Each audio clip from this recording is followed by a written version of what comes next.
দাদুর পায়ে মালিশ করে দাদুকে সম্পূর্ণ সুস্থ করে দিল দুলারি। আর দুলারি বড় নাতনি, সেটি ঠাম্মিকে জানিয়ে দিলেন দাদু। আমরা এমনটাই দেখতে পারব আজকের পর্বে। বিস্তারিত জানতে ভিডিওটি দেখতে থাকুন।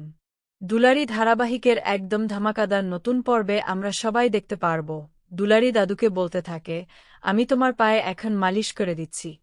তুমি ব্যথা পেলে কিন্তু একদম চুপ করে থাকবে না, ফটাফট আমাকে বলে দেবে। আর তারপর আমরা দেখতে পাই দুলারি সেই জড়িবুটির তেলটি নিয়ে দাদুর পায়ে মালিশ করতে থাকে।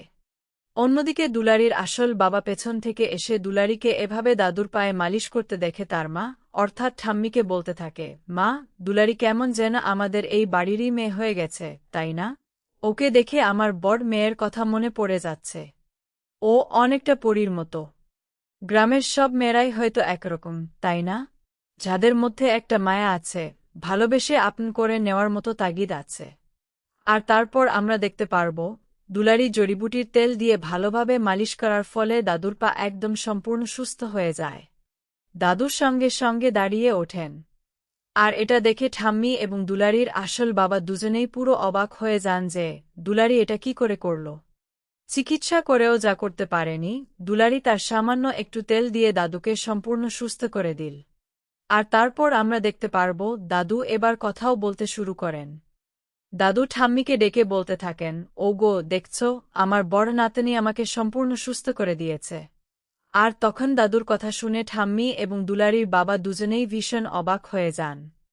দাদু তখন বলতে থাকেন, হ্যাঁ, এই দুলারি হচ্ছে আমাদের বড় নাতনি।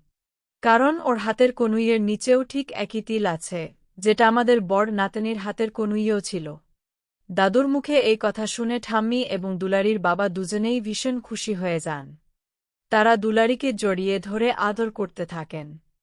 তো সুপ্রিয় দর্শক, আপনারাও এটাই চান তো, দুলারির এই চিকিৎসায় দাদু সম্পূর্ণ সুস্থ হয়ে উঠুক এবং দুলারিই যে তাদের আসল বড় নাতনি, সেটা দাদু সবার সামনে জানিয়ে দিক। আপনারাও যদি এরকমটাই চেয়ে থাকেন তাহলে নিচে কমেন্টে জানিয়ে দিন। আর এরকমই প্রতিদিনের নতুন নতুন ধারাবাহিকের আপডেট সবার আগে পেতে চাইলে এখনই আমাদের চ্যানেলটি সাবস্ক্রাইব করে দিন। ধন্যবাদ সবাইকে।